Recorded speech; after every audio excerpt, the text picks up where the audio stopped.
ಅನ್ನಭಾಗ್ಯ ಯೋಜನೆಯಡಿ ರಾಜ್ಯ ಸರ್ಕಾರದ ನೀಡುತ್ತಿದ್ದ 5 ಕೆಜಿ ಅಕ್ಕಿ ಹಣ ಇನ್ನು ಮುಂದೆ ಫಲಾನುಭವಿಗಳಿಗೆ ಸಿಗುವುದು ಬಹುತೇಕ ಬಂದ್ ಆಗಲಿದೆ. ಹಣದ ಬದಲು ಅಕ್ಕಿಯನ್ನೇ ನೀಡಲು ಸರ್ಕಾರ ಮುಂದಾಗುತ್ತಿದೆ.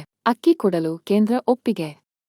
ಈ ಬಗ್ಗೆ ದೆಹಲಿಯಲ್ಲಿ ಮಾತನಾಡಿದ ಆಹಾರ ಮತ್ತು ನಾಗರಿಕ ಸರಬರಾಜು ಇಲಾಖೆ ಸಚಿವ ಕೆಎಚ್ ಮುನಿಯಪ್ಪ, ಅನ್ನಭಾಗ್ಯ ಯೋಜನೆಗೆ ಸಂಬಂಧಿಸಿದಂತೆ ಕರ್ನಾಟಕ ಸರ್ಕಾರಕ್ಕೆ ಕೇಂದ್ರ ಸರ್ಕಾರ ಅಕ್ಕಿ ಮಾರಾಟ ಮಾಡಲು ಒಪ್ಪಿಕೊಂಡಿದೆ.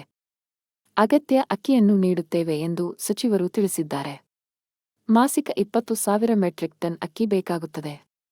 ಕೇಂದ್ರ ನೀಡಲು ಆರಂಭಿಸಿದ ಕೂಡಲೇ ಫಲಾನುಭವಿಗಳಿಗೆ ಸಂಪೂರ್ಣ 10 ಕೆಜಿ ಅಕ್ಕಿಯನ್ನೇ ನೀಡುತ್ತೇವೆ ಎಂದಿದ್ದಾರೆ. ರಾಜ್ಯ ಸರ್ಕಾರ ಕರ್ನಾಟಕದಲ್ಲಿ 13 ಲಕ್ಷ ಬಿಪಿಎಲ್ ಪಡಿತರ ಕಾರ್ಡುಗಳನ್ನು ಹೊಂದಿದ್ದು, ಅಂದರೆ 40 ರಿಂದ 50 ಲಕ್ಷ ಫಲಾನುಭವಿಗಳಿಗೆ ರಾಜ್ಯ ಸರ್ಕಾರ ಅಕ್ಕಿಯನ್ನು ಕೊಡುತ್ತಿದೆ. ಅದಕ್ಕೆ ನಾವು ಕೇಂದ್ರ ಸ್ವಾಮ್ಯದ ಕೇಂದ್ರೀಯ ಭಂಡಾರ ಎನ್ಸಿಸಿಎಫ್ ಅವರ ಮುಖಾಂತರ ಅಕ್ಕಿಯನ್ನು ಖರೀದಿ ಮಾಡುತ್ತಿದ್ದೇವೆ. ಈಗ ಅದು ಕೇಂದ್ರ ಸರ್ಕಾರ ಮುಂದೆ ಬಂದಿದ್ದು 28 ರೂಪಾಯಿಗೆ ಅಕ್ಕಿ ಕೊಡುತ್ತೇವೆ ಎಂದು ಹೇಳಿದ್ದಾರೆ. 28 ರೂಪಾಯಿಗೆ ಅಕ್ಕಿ ಕೊಡಲು ಒಪ್ಪಿಗೆ. Food corporation of India FCI 34 ರೂಪಾಯಿಯಂತೆ ಇಂದಿನ ಬೆಲೆಯಲ್ಲಿ ನೀಡಲಾಗುತ್ತಿತ್ತು. ಈಗ 28 ರೂಪಾಯಿಗೆ ಅಕ್ಕಿ ಕೊಡಲು ಕೇಂದ್ರ ಸರ್ಕಾರ ತೀರ್ಮಾನಿಸಿದೆ.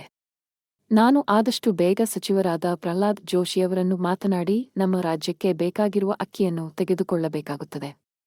ಇನ್ನುಳಿದ 5 ಕೆಜಿ ಅಕ್ಕಿಯನ್ನು ಕೇಂದ್ರ ಸರ್ಕಾರಕ್ಕೆ ಮೊದಲು ಕೇಳಿದ್ದೆವು, ಆದರೆ ಕೇಂದ್ರ ಸರ್ಕಾರ ಕೊಡಲಿಲ್ಲ. ಈಗ ಅಕ್ಕಿ ಕೊಡಲು ಕೇಂದ್ರ ಸರ್ಕಾರ ಮುಂದೆ ಬಂದಿದೆ.